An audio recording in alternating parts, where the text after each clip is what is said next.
Bismillahirrahmanirrahim. Assalamualaikum warahmatullahi wabarakatuh. Syukur alhamdulillah kita masih bisa berjumpa kembali di channel Tebar Iman ini. Sholawat dan salam tak lupa selalu kita sanjungkan kepada junjungan kita Nabi Agung Muhammad Sallallahu Alaihi Wasallam. Allahumma sholli ala Sayyidina Muhammad wa ala ali Sayyidina Muhammad. Doa saya semoga kita semua selalu dalam lindungan Allah Subhanahu wa Ta'ala, selalu diberikan kesehatan, dilapangkan rezeki, dipanjangkan umur, serta dimudahkan dalam segala urusan. Amin ya Rabbal Alamin. Pemirsa beriman yang dirahmati Allah, wudu merupakan salah satu syarat sahnya sholat. Jika wudu seseorang tidak sah karena tidak memenuhi tata cara berwudu yang benar, maka dapat menyebabkan sholat yang ia kerjakan juga menjadi tidak sah.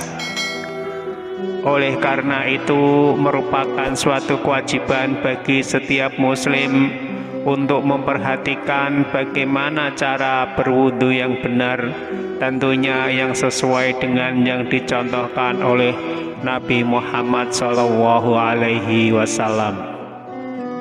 Nabi Sallallahu Alaihi Wasallam bersabda, tidak diterima sholat yang dilakukan tanpa wudu, dan tidak diterima sedekah yang berasal dari harta yang didapat secara tidak halal. Hadis riwayat Muslim. Berikut ini beberapa kesalahan yang masih sering dilakukan oleh beberapa kaum muslimin saat berwudu. Tapi sebelum kita lanjutkan, saya mohon dukungan kepada semua pemirsa. Bagi yang belum subscribe, untuk like, subscribe, dan share video ini supaya channel ini bisa berkembang dan bermanfaat untuk banyak orang. Dan jangan lupa untuk tekan tanda loncengnya supaya pemirsa bisa selalu mendapat informasi terbaru lainnya dari channel ini.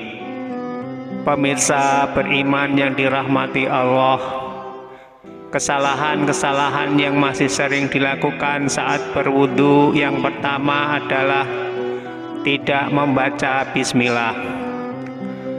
Rasulullah Shallallahu Alaihi Wasallam bersabda, tidak sempurna wudhu seseorang yang tidak membaca basmalah.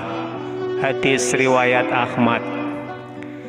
Meskipun membaca bismillah saat mau berwudhu adalah sunnah, tapi apabila sengaja dilupakan, itu termasuk kesalahan yang perlu dihindari. Yang kedua, tidak sempurna membasuh anggota wudhu. Tidak sempurna dalam membasuh anggota wudhu dan mengakibatkan ada bagian anggota wudhu yang tidak terbasuh oleh air, maka hal ini termasuk kesalahan dan dapat menjadikan wudhunya tidak sah. Imam Al-Bukhari rahimahullah meriwayatkan dalam kitab sahihnya dari Muhammad bin Ziyad, dia berkata, aku mendengar Abu Hurairah radhiyallahu anhu. Saat itu beliau melewati kami dan orang-orang yang sedang berwudu. Kemudian beliau berkata, sempurnakanlah wudu kalian. Sesungguhnya Rasulullah Shallallahu Alaihi Wasallam bersabda, celakalah tumit-tumit yang tidak terbasuh oleh air ketika berwudu dari api neraka.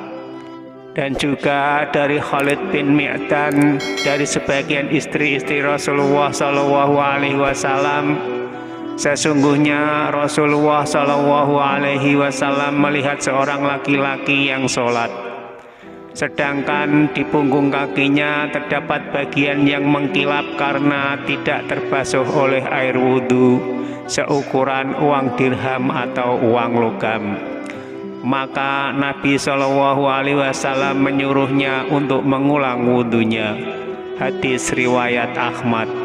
Yang ketiga, membasuh anggota wudhu lebih dari 3 kali. Membasuh anggota wudhu lebih dari 3 kali ini adalah termasuk was-was dari setan. Karena Nabi Shallallahu Alaihi Wasallam tidak pernah menambah cucian wudhunya lebih dari 3 kali. Hal ini sebagaimana disebutkan dalam Sahih Al-Bukhari bahwa Nabi Shallallahu Alaihi Wasallam berwudhu 3 kali.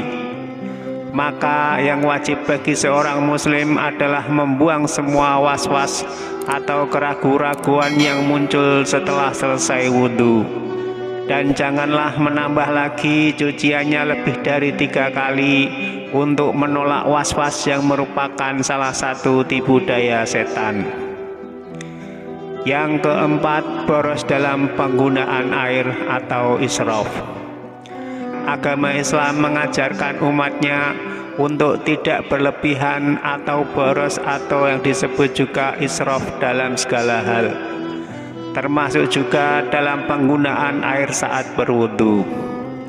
Rasulullah Shallallahu Alaihi Wasallam bersabda, "Janganlah kalian boros dalam penggunaan air." Maka beliau saat berkata, "Apakah dalam masalah air ada pemborosan?" Beliau Rasulullah bersabda, "Iya, walaupun kamu sedang berada di sungai yang banyak airnya." Hadis riwayat Ahmad. Yang kelima, beristinja atau mencuci dubur setelah kentut. Tidak ada istinja atau mencuci dubur ketika habis buang angin atau kentut. Hal itu hanya berlaku saat kita buang air kecil atau buang air besar. Maka tidak disyariatkan bagi orang yang kentut untuk beristinja sebelum berwudu sebagaimana yang dilakukan oleh sebagian orang. Imam Ahmad rahimahullah berkata, tidak terdapat dalam Alkitab, tidak pula dalam sunnah Rasulnya adanya istinja dalam kentut, yang ada hanyalah wudu. Wallahu a'lam bishawab. Pemirsa beriman yang dirahmati Allah, demikianlah kesalahan-kesalahan yang masih sering dilakukan saat berwudu. Semoga tayangan ini bisa bermanfaat untuk kita semua. Amin ya robbal alamin. Mohon maaf atas segala kesalahan. Wassalamualaikum warahmatullahi wabarakatuh.